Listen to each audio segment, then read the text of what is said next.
amb els alumnes que estan ja finalitzant, que ja acaben el cicle de dietistes i per tant doncs, queden relativament molt pocs dies perquè ho siguin. I avui parlarem d'un tema que és un tema doncs, interessant, que té a veure amb la intel·ligència. Estem veient els últims estudis i els últims informes que ens diuen que les generacions que van venint cada vegada tenen un coeficient... Es verdad, se me ha ido el catalán, ¿ves? Y ya... ¿Vuelvo a empezar? Sí, vale. Estamos viendo a partir de unos estudios realizados últimamente, informes, que cada vez el coeficiente intelectual de las nuevas generaciones es inferior. Cada vez está costando que haya los mismos niveles de personas superdotadas que existían en anterioridad. Y esto es algo llamativo, que nos preocupa, que nos ha llamado la atención y que hemos querido aportar un poco de luz al por qué puede estar sucediendo esto y sobre todo cómo compensarlo, cómo poder repararlo. Por tanto, lo que vais a escuchar hoy tiene que ver con esto, ¿no? Cómo mejorar, si es que se puede, la inteligencia, qué podemos hacer y sobre todo intentar conseguir que esto en las futuras generaciones no se produzca. Una de las hipótesis que tiene más relevancia al respecto de la posible causa de lo que está sucediendo tiene que ver con la contaminación ambiental y con los tóxicos que estamos cada vez más rodeados de ellos, ¿no? Estamos esperando ahora que lleguen los micros. ¿No llegan los micros? ¿Lo hacemos con el de mano? Vale, perfecto. Pues os voy a dar entonces, paso para no entretener más y que podamos después elaborar preguntas. La idea es, harán de recorrido toda la charla y dejaremos un tiempo para que podáis hacer preguntas si lo consideráis. Os dejo entonces como representación de los alumnos de segundo a Candela, Ona y Sergi, que serán los responsables de hacer esta charla y que espero que os sea interesante. ¿De acuerdo? Pues Candela, adelante.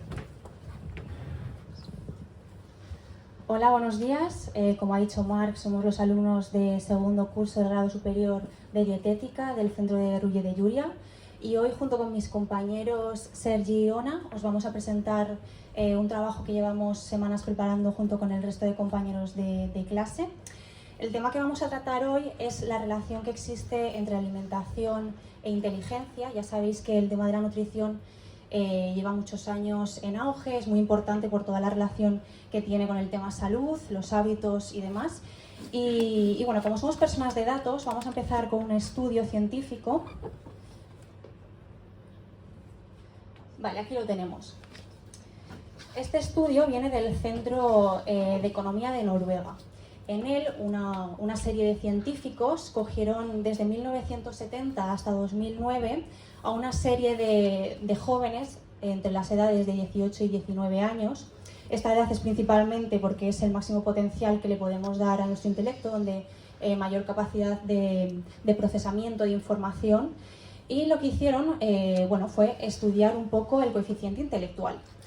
Y descubrieron que los nacidos a partir de 1975 tenían un coeficiente intelectual por debajo de hasta 7 puntos respecto a generaciones anteriores. Entonces estuvieron preguntándose cómo podía suceder que dentro de las mismas familias estos coeficientes fueran tan dispares. O sea, habían hermanos con resultados muy distintos. Se dieron cuenta que durante muchos años le habían dado demasiada importancia a la genética, a la que viene heredada por los padres. Y sí que es cierto que lógicamente tiene un poder hereditario muy grande, pero estábamos trasladando un poco el porcentaje que le dábamos al entorno, algo muy importante y que no habíamos tenido muy en cuenta. ¿Cómo podía ser que hermanos vivían en la misma casa con padres, con los mismos padres, tenían este coeficiente tan dispar? Y investigando un poco se dieron cuenta de que tenían hábitos muy distintos. Bueno, pues desde el uso de las tecnologías, el estudio que hacían ellos como persona, cómo se cultivaban la mente, por así decirlo, el contacto que tenían con la naturaleza, cómo gestionaban el estrés, el consumo de drogas, de alcohol y el tema en el que vamos a hablar hoy, que es la alimentación. Como sabemos, el cerebro tiene mucha... O sea, la dieta para el cerebro es muy importante. El 20% del consumo diario de las personas viene destinado para él, simplemente lo coge para el procesamiento neuronal, aunque simplemente represente el 2% del peso corporal en conjunto.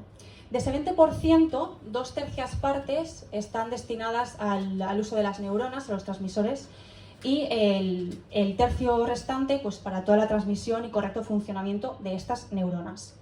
Ahora os voy a dejar con mi compañera Ona, que va a especificar un poco más los factores a tener en cuenta.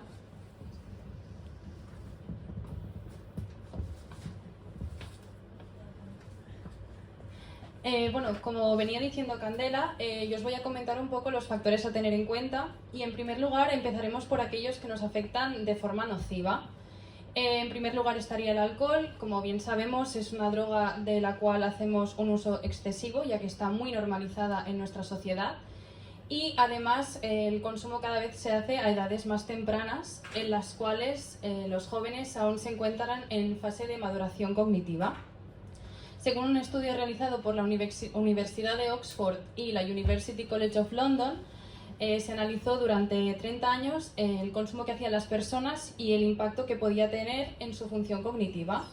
Y se vio que tanto aquellas personas que hacían un consumo moderado como un consumo muy frecuente presentaban alteraciones en esos resultados de función cognitiva. Y como veis en la gráfica, aquellos que no hacían ningún tipo de consumo, había un declive, pero era mucho menos exagerado. Por otro lado, tenemos la alimentación, que es el gran tema de hoy. Sabemos que es esencial para el cerebro una correcta nutrición y tal y como plantean los siguientes estudios, en el caso del primero, se vio que aquellas personas que a nivel sanguíneo tenían niveles de colesterol LDL más elevados y de HDL más bajos, presentaban menor rendimiento cognitivo respecto a aquellas personas que tenían unos niveles más establecidos y más equilibrados. Y por otro lado, se quiso analizar cómo el impacto de los menús escolares podía influir en el rendimiento de los niños y se vio que en aquellos menús que había mayor presencia de alimentos ultraprocesados, los niños presentaban menor rendimiento académico, con lo cual sabemos que tiene un gran impacto en la función cognitiva. Siguiendo con esto, tenemos las redes sociales. Hoy en día las tecnologías nos han aportado muchas cosas buenas a la sociedad y nos han permitido vivir de una forma relativamente más cómoda. Pero sí que es cierto que hay un seguido de redes sociales y sobre todo su mal uso que pueden influir negativamente a nuestra salud. Tal y como quiso ver el psicólogo Juan Rubén Mendoza en sus alumnos de cuarto de carrera de psicología, vio que aquellos que tenían un nivel de adicción a redes sociales mayor presentaban menor resultado a nivel académico y como había una tendencia a la alza, al mayor uso y a la adicción de estas redes.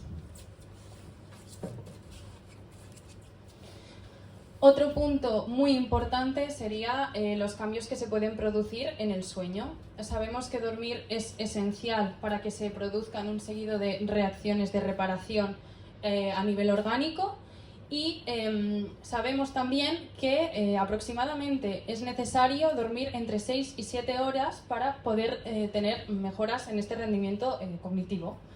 En un estudio realizado se vio que las personas que dormían entre estas franjas horarias que os comento presentaban mejores resultados a nivel de memoria, a nivel de también función cognitiva, vocabulario, frente a aquellas que dormían menos o incluso hacían un uso excesivo de lo que sería el sueño.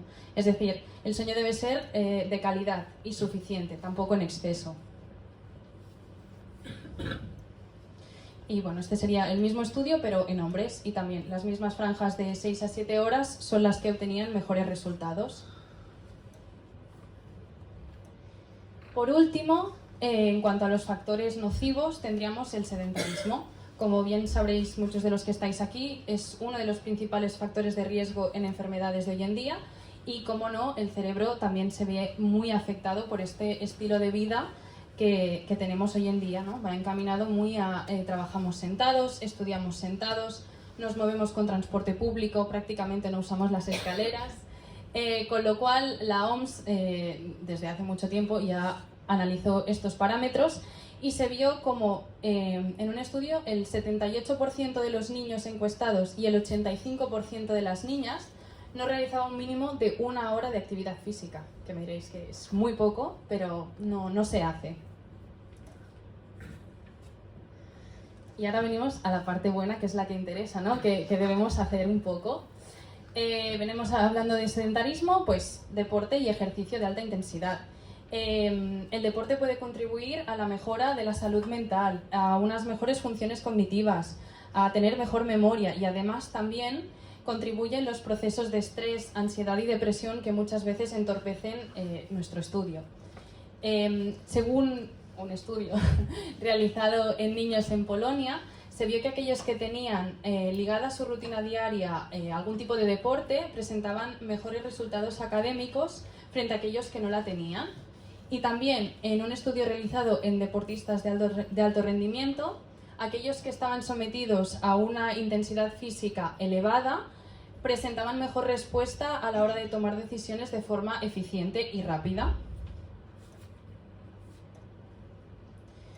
Otra técnica que podemos usar, que es la meditación y el mindfulness, que vendría siendo lo que es el estar centrados en el aquí y en el ahora. Partiendo de esta base de información, el psicólogo José Gil Martínez se planteó la hipótesis de si realmente estas técnicas podían contribuir a nuestra función cognitiva. Y después de varias semanas de estudio, en la cual se sometió a las personas a de 8 a 10 sesiones de mindfulness durante 1 hora y media, se vio que presentaban mejores resultados en cuanto a la capacidad de atención, en cuanto a la conciencia del pensamiento, aceptación y estar centrados en el presente. Con lo cual puede ser una herramienta muy útil a tener en cuenta a la hora de focalizarnos en el estudio. Y otra cosa que también podemos usar son los famosos puzzles que creo que todos hemos hecho de pequeños. También se ha visto que en adultos son muy útiles a la hora de focalizar nuestra atención. Cuando hacemos un puzzle tenemos que estar centrados observando un panorama completo y eso hace que focalicemos nuestra atención. Con lo cual, el realizar puzzles antes, por ejemplo, de una charla como hoy, nos podría beneficiar en cuanto al proceso de habla, en cuanto a la función cognitiva e incluso en los procesos de memoria. Dormir bien y las horas necesarias, como ya hemos hablado anteriormente. Es básico tener una higiene de sueño, un sueño reparador y un sueño suficiente. Hay un seguido de técnicas que podemos implementar a nuestras rutinas para realmente gozar de estos beneficios, como podría ser, por ejemplo, evitar el uso de pantallas 2 horas antes de irnos a dormir, hacer cenas ligeras, no hacer ejercicio demasiado intenso y crear un entorno adecuado, por ejemplo, a la hora de irnos a dormir, poniendo velitas, música relajante. A continuación tenemos la microbiota, muy ligada al tema de la alimentación. Según un estudio que planteó la BBC, se vio que aquellas personas que en sus intestinos tenían mayor presencia de lactobacillus o de cepas de bacillus infantis tenían un mejor rendimiento cognitivo que aquellas personas que no tenían tanta presencia de estas bacterias. Y esto se debe a que hay una gran relación en el eje de intestino-cerebro. Estas bacterias contribuyen a la reducción de los estados de estrés y por lo tanto mejoran también nuestro rendimiento y función cognitiva. Y por último tendríamos la alimentación, de lo cual os hablará mi compañero Sergi. Vale, pues empezamos un poco ahora con lo que sería el qué de esta presentación, ¿no? ¿Puede la alimentación mejorar la inteligencia? Pues me gustaría empezar como introduciendo un estudio el cual de la Universidad de Bristol que analizó los patrones dietéticos sobre los niños de entre 3 y 8 años de hasta 4.000 niños y si estos estaban asociados a su coeficiente intelectual. Y se vio que aquellos niños que consumían frecuentemente alimentos ultraprocesados ricos en azúcares refinados o grasas de baja calidad no solo tenían un desarrollo neuronal menor, sino que también tenían un coeficiente intelectual inferior al de sus iguales. Además, también analizó el el factor socioeconómico de las familias y vio que la alimentación era un factor más influyente aún que este nivel socioeconómico de las familias. Tenía más importancia por encima de ello, ¿no? Entonces, pues sí, la alimentación, sana o no sana, sí que influye en el desarrollo intelectual de los jóvenes. Y ahora vamos a ponernos un poco más técnicos, más específicos. Vamos a hablar de las energías para el cerebro, ¿de acuerdo? El cerebro puede tener hasta 2 tipos de energía. Se alimenta de 2 fuentes, la glucosa y los cuerpos cetónicos. La glucosa la obtendríamos a través de la dieta, a través de los alimentos ricos en carbohidratos, que lo que harían serían un proceso de degradación y irían directamente al cerebro en forma de glucosa. Y por otra parte, los cuerpos cetónicos no los obtendríamos a través de la dieta, sino que es a través de un proceso del hígado que se llama cetogénesis, en el cual pues, se generan estos cuerpos cetónicos y van hasta el cerebro, a las mitocondrias, y ahí se obtendría la energía. Ahora empezaría a hablar sobre los beneficios de los cuerpos cetónicos, pero primero tenemos que remontarnos atrás para entender por qué tienen estos beneficios. Durante la gran mayor parte de la evolución humana, el ser humano se encontraba en una situación que tenía un factor en común, el cual era los ayunos y la escasez de alimentos ricos en carbohidratos, y que los alimentos que se solían consumir eran ricos en proteína y en grasa. Esta situación lo que derivó es en una adaptación del ser humano en que almacenaba al máximo la energía obtenida a través de los alimentos, es decir, para prepararse para los próximos días que seguramente no iba a comer, y además, y ahí está el punto, agudizaba nuestro intelecto para así ser capaz de obtener ideas para cazar, para trampas para animales, para buscar en sitios que nunca había buscado alimento, para así encontrarlo. Entonces, y esta agudización del intelecto venía a través de los cuerpos cetónicos. Los cuerpos cetónicos pues agudizaban el intelecto, ¿por qué? Pues porque en diversos estudios científicos han probado que las cetonas, que son lo mismo que los cuerpos cetónicos, significan lo mismo, si se utilizan como fuente de energía para el cerebro, mejoran la respiración mitocondrial y aumento de la eficiencia de energía de las mitocondrias, aumento de los factores de crecimiento neuronales, reducen la inflamación del cerebro y reducen el estrés oxidativo, y además contribuyen al mantenimiento de la plasticidad sináptica, que la plasticidad sináptica es como la salud de las conexiones neuronales, es decir, la conexión entre neuronas para que se comuniquen de la mejor forma. Además, el estado de cetosis, que es el estado por el cual producimos estos cuerpos cetónicos, ha demostrado su efectividad en enfermedades y procesos neurodegenerativos, en tener un efecto protector frente a la hipoxia, frente al daño cerebral provocado por hipoxia, que sería la falta de riego de oxígeno al cerebro, y además frente a sustancias tóxicas como radicales libres. En definitiva, que proporcionan protección al cerebro frente a daños neuronales y frente a la degeneración, ayudan a la memoria y además a tener una actividad mental saludable. Pero, claro, muy bien, cuerpos cetónicos y todo esto, pero ¿cómo conseguimos llegar a los cuerpos cetónicos? Porque una cosa que se me ha olvidado explicar, pero que ahora os lo cuento, es que hoy en día ya no producimos cuerpos cetónicos. Antes, durante lo que os he contado de la evolución, era muy común estar en utilizar las 2 fuentes de energía, glucosa y cuerpos cetónicos. Pero hoy en día, decirme, ¿quién de vosotros no es capaz de bajar de casa y en la misma calle irse a comprar un croissant, un donete y una Coca-Cola? Alimentos ricos en carbohidratos y azúcares. Es decir, el cuerpo no sentía esa necesidad de crear cuerpos cetónicos. Por lo tanto, ni el cuerpo lo genera, ni nosotros nos beneficiamos de estos beneficios, ¿no? Hoy en día, ¿qué tenemos que hacer para provocar que nuestro cuerpo genere estos cuerpos cetónicos y así nosotros poder aprovecharnos de ello? Dieta cetogénica, o la keto, que seguro que muchos la conocéis. Es una dieta que está pensada, hoy en día se utiliza mucho para adelgazar y para tratar procesos neurodegenerativos, pero vemos aquí que tiene un componente, una connotación también de agudización del intelecto.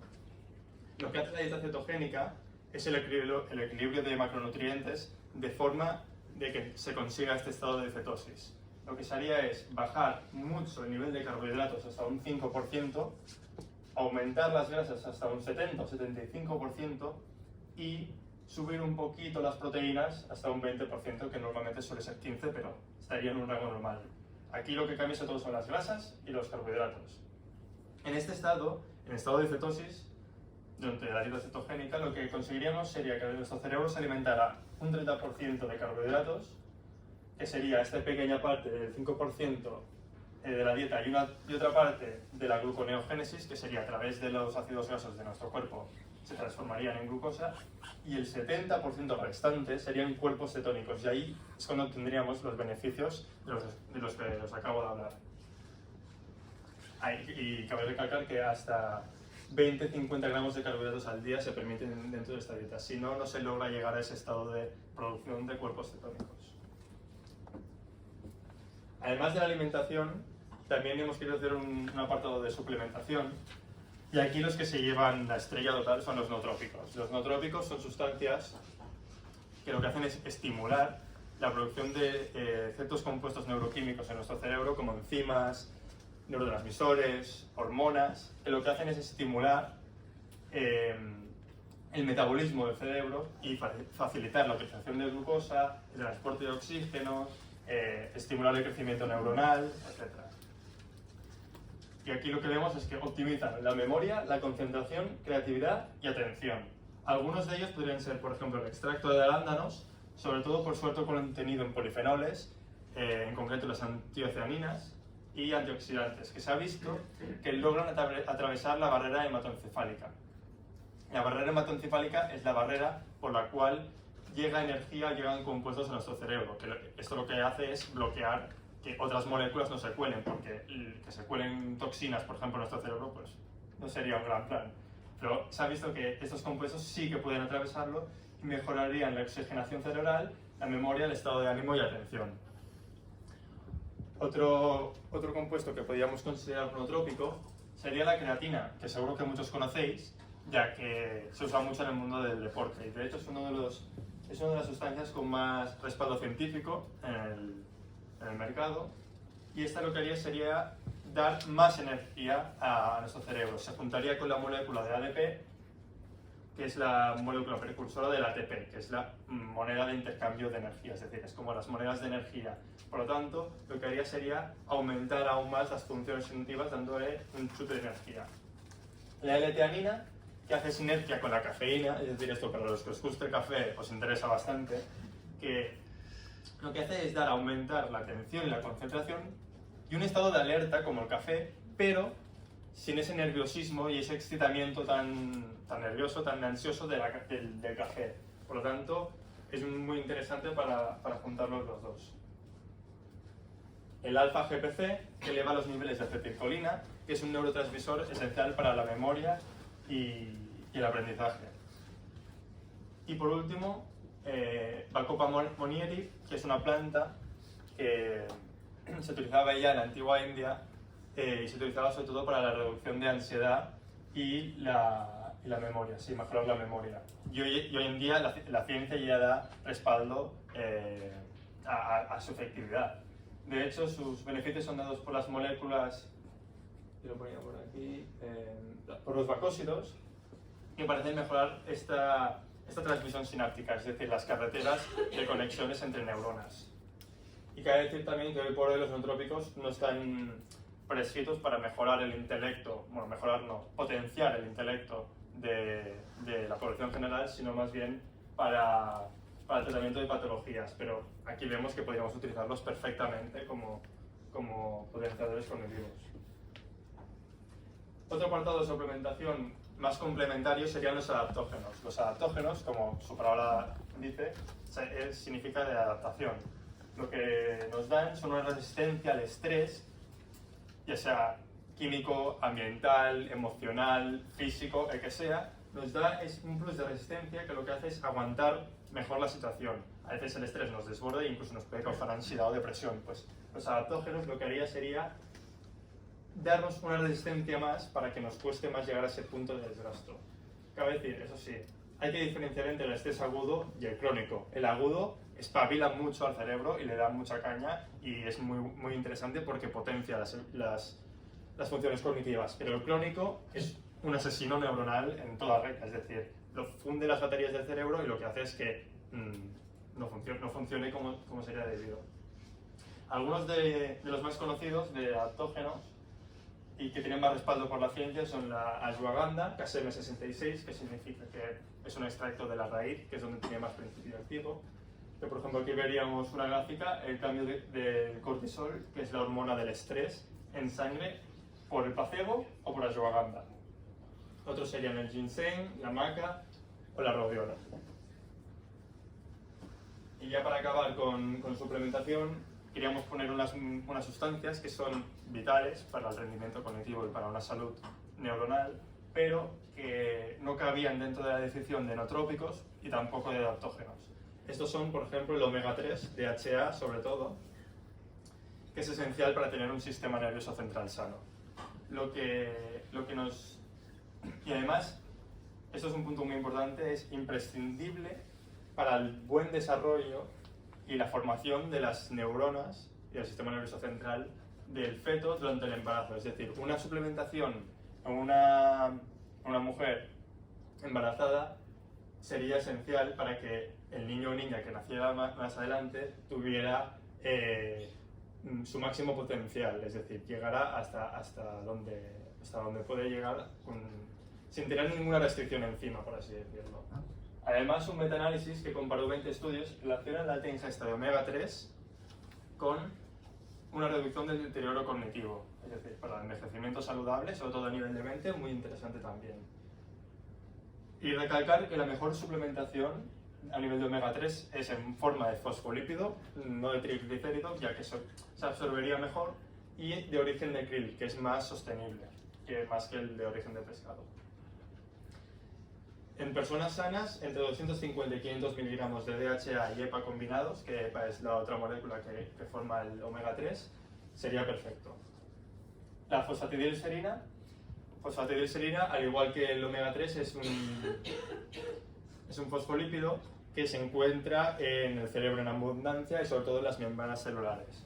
Un metaanálisis de 2015 sobre la fosfatidilserina y el cerebro humano determinó que era necesaria para la salud neuronal y para la mielina. La mielina es una sustancia que recubre las neuronas, que lo que hace es dar más impulso a los impulsos eléctricos que transmiten la información y mejoran así la comunicación entre ellas. Además, se vio que era compatible perfectamente con las funciones cognitivas, así como atención y concentración, aprendizaje y retener información, resolver problemas y razonar, memoria a corto y largo plazo. Y ya por último serían los flavonoides, de los cuales ya os he hablado un poco antes cuando os he hablado de los extractos de arándanos, pero aquí vamos a hablar más como en vez de solo suplementación también sería a nivel alimentación, que podríamos potenciar esto. Se ha visto, según una revisión de 11 estudios, que arándanos y otras bayas podrían mejorar la memoria en niños y en adultos mayores. Además que, bueno, está escrito aquí, lo de que los antioxidantes superan esta barrera hematoencefálica y logran obtener los beneficios directamente en el cerebro. Además, otro alimento que contiene estos flavonoides sería el cacao. El chocolate negro y el cacao en polvos están repletos de compuestos que estimulan el cerebro, son muy interesantes, pero hay una pega, que es que el chocolate negro sobre todo tiene que ser a partir del 80%. ¿Por qué? Menos del 80% los niveles de azúcares son tan altos que eclipsarían un poco los beneficios de estas sustancias. Por lo tanto, a partir del 80% podríamos ver beneficios, pero menor ya no. Y según un estudio de más de 900 personas, aquellos que comían chocolate con frecuencia desempeñaban mejor una serie de tareas cognitivas que se relacionaban con la memoria. Y ahora, bueno, os he explicado todo esto muy bien, pero ahora Candela os enseñará un poco cómo aplicarlo a nuestro día a día. Bueno, ahora vamos con la parte un poco más divertida, porque me diréis, a ver, Candela, pero yo en mi día a día, ¿cómo puedo aplicar? ¿Qué hábitos y qué cambios debo hacer? Hemos querido poner así muy visual qué cosas debemos potenciar y qué cosas debemos evitar. Una alimentación rica en grasas saludables, pongamos aguacate, huevo, frutos secos, consumámoslo en todas las comidas, es muy interesante, el pescado azul. Evitemos por su contra los ultraprocesados. Podemos consumirlos de vez en cuando, no pasa nada, pero vamos a evitarlo que sea algo rutinario que esté en nuestra vida. Como ha hablado mi compañera, la calidad del sueño. Tengamos un sueño reparador, 6-7 horas sería la media efectiva que deberíamos de tener todos en nuestra rutina. La actividad física, que al igual que el sedentarismo, vamos a evitarlo. Pues nos podemos parar en la parada anterior del metro e ir andando al trabajo, no utilizar las escaleras mecánicas ni el ascensor y vayamos andando. No nos vale simplemente con esa hora de ir al gimnasio, tenemos que incrementar nuestro NEAT diario, tenemos que potenciarlo. Igual que han dicho, alimenta tu microbiota. Una microbiota saludable es un cerebro contento, entonces todo lo que estamos ingiriendo va a afectar a estómago y a cerebro. Actividades que fomenten la concentración, como ha dicho mi compañera, también puzzles, podemos ir al museo, escuchar música e intentar retener las melodías, leer, es muy importante. El alcohol y las drogas, lógicamente nosotros no las podemos recomendar, ya sea ni una copa en la comida ni en la cena, las vamos a eliminar. Y el abuso de redes sociales, pues todos tenemos un teléfono, un ordenador y es algo que pasamos muchas horas delante de ellos. Bueno, vamos a intentar tener una higiene de hábitos de informáticos. Y ahora pasamos con algo muy gráfico, muy visual, que seguro que algunos os vais a sentir identificados, pues como todo español de a pie, típico desayuno. Tostadas con mantequilla y mermelada, café con leche, zumo de naranja. Bueno, podemos modificarlo por algo nutritivamente más interesante. Una tortilla a la francesa con unas grasas, como en el caso del queso, unos champiñones, vegetales. Pongamos vegetales en todas nuestras comidas, verduras, frutas.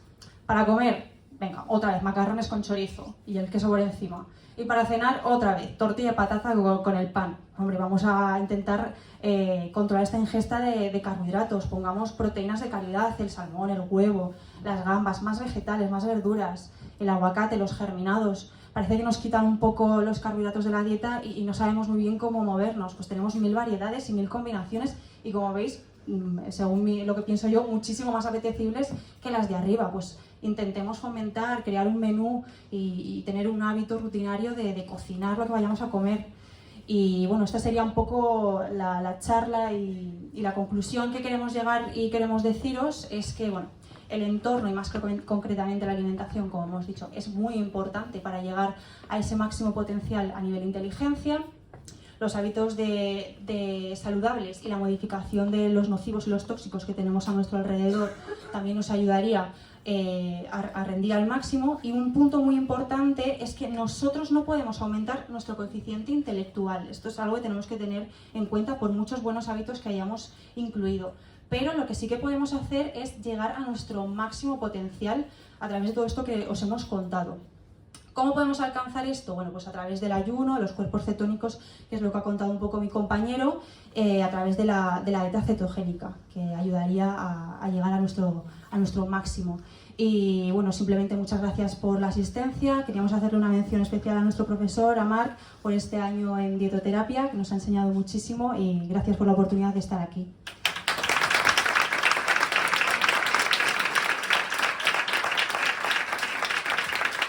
Si tenéis alguna pregunta. A mí me ha causado curiosidad que dormir 6 o 7 horas mejora el rendimiento versus dormir 8 horas, que es lo que se suele decir, ¿no? Bueno, es que al final yo creo que tenemos como muchas creencias que debemos romper, ¿no? De lo que escuchamos, realmente buscar dónde está el fundamento científico, ¿no? Que serían eso, en esas 6-7 horas son suficientes. Porque a veces pensamos que como más dormimos, mejor estaremos, mejor descansaremos, y realmente no es así. O sea, nuestro cuerpo funciona a base de ritmos circadianos y estos están marcados por tiempos. Entonces, realmente serían esas 6-7 horas que deberíamos dormir. ¿Alguna pregunta més? Jo, també, tu has parlat dels cuerpos cetónicos. Sí. No sé, se me ha quedado Ahora, un poco. cuerpos cetónicos, o sea, hay que pensar que a nivel de macronutrientes, por lo que ingerimos por la dieta son grasas, carbohidratos y proteínas. Los cuerpos cetónicos es como algo aparte que se genera en nuestro cuerpo cuando estamos en un periodo de ayunas o de que no tenemos una ingesta grande de carbohidratos. Entonces, como el cerebro solo puede alimentarse de glucosa y de cuerpos cetónicos, el cuerpo lo que hace es una respuesta de decir, voy a empezar a fabricar cuerpos cetónicos para que tenga energía el cerebro, porque consume mucho, como ella ha dicho. Entonces, pues eso, y se ha visto que gracias a la respuesta evolutiva que hemos tenido durante mucho tiempo, pues tienen estos beneficios de agudizar el intelecto. ¿Puedo explicar lo del ritmos circadianos? No sé qué funciona. Bueno, és un tema realment que quedaria para una charla entera, ¿no? Pero bueno, al final somos seres humanos, somos seres de rutinas y de hábitos, ¿no? Y, por ejemplo, el tema de la alimentación, deberíamos comer en horas de luz, cosa que tampoco hacemos. Tenemos una rutina en la que a nivel de producción de hormonas se producen a determinadas horas, por lo cual ir a dormir a las 10 no es lo mismo que ir a dormir a las 11 o a las 12. Entonces sería como un poco los ritmos que regulan el funcionamiento orgánico y fisiológico de nuestro cuerpo, ¿no? Como estamos acostumbrados a funcionar y no como funcionamos ahora, que es en base a horarios de trabajo, cuidados del hogar y bueno, un poco eso.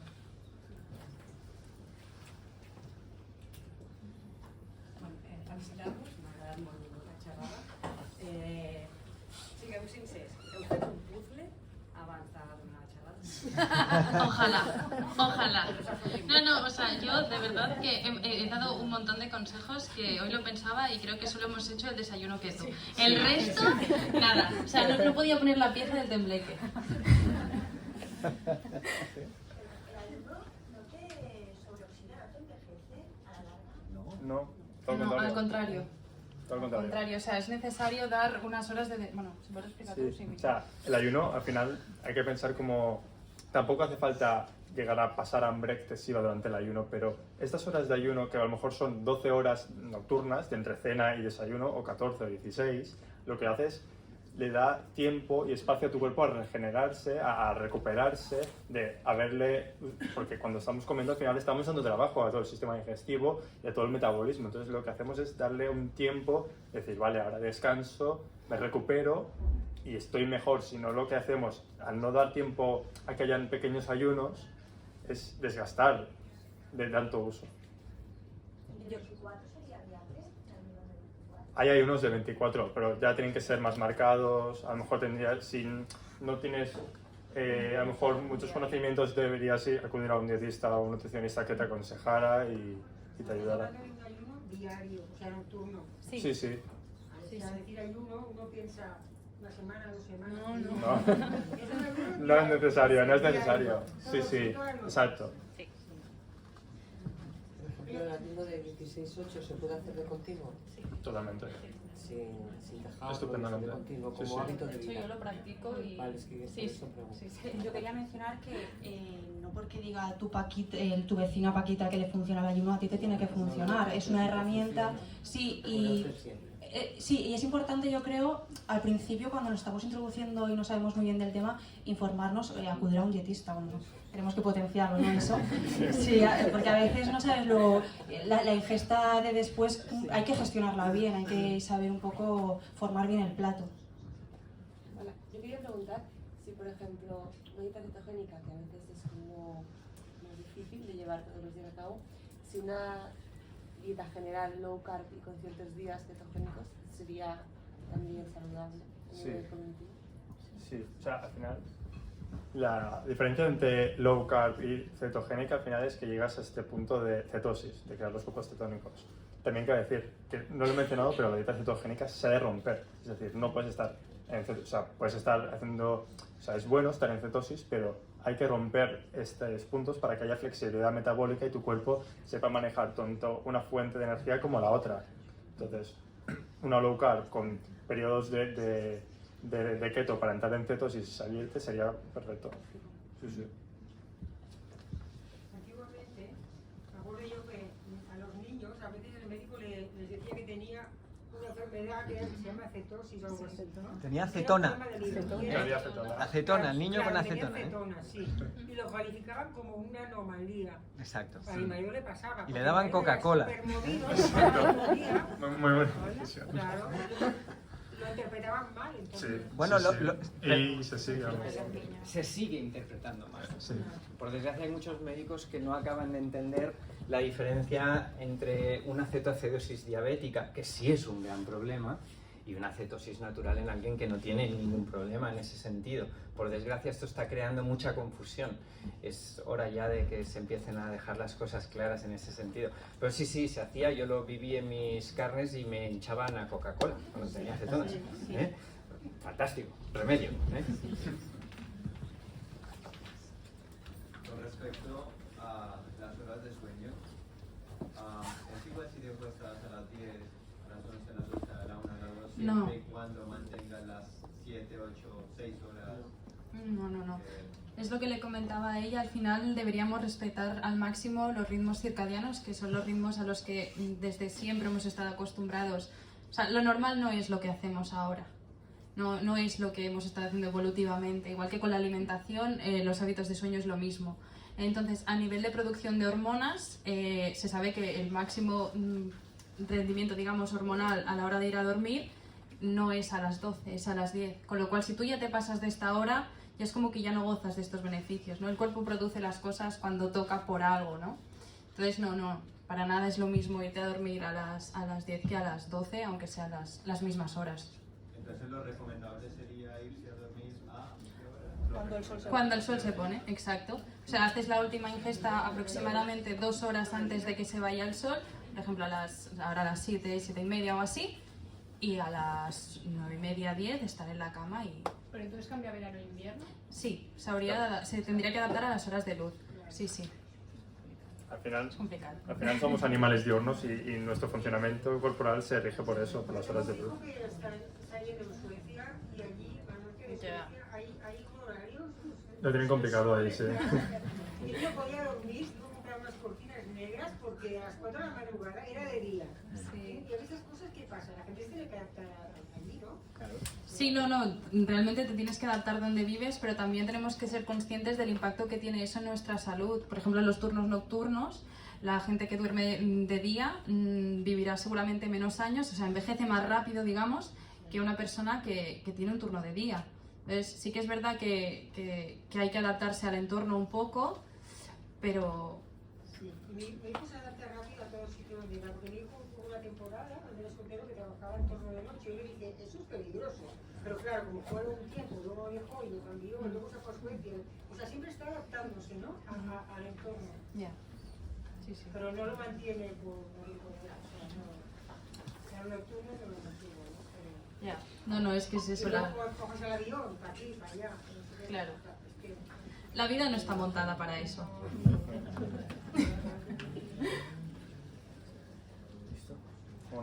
¿Y el cacao que tiene una sustancia parecida a la cafeína? ¿No tiene la ventaja de la cafeína? Sí, depende de las cantidades también. Hay que tener claro, no es lo mismo comerte 2 onzas de chocolate al día o 3 que comerte media tableta. ¿De cacao en polvo? ¿Cuándo sería lo...?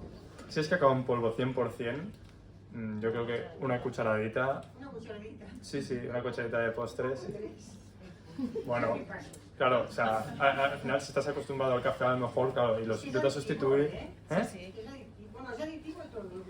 Todo lo que está bueno. Claro, sí. No, pues esto, tiene muchas sustancias estimulantes del cerebro. Aparte de la cafeína como tal, que te da ese speed, también tiene muchas sustancias.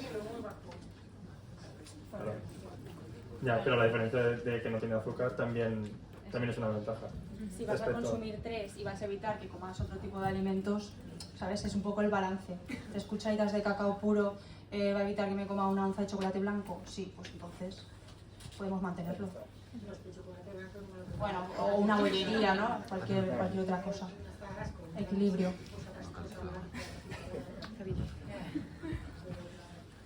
¿Sí? ¿Ya?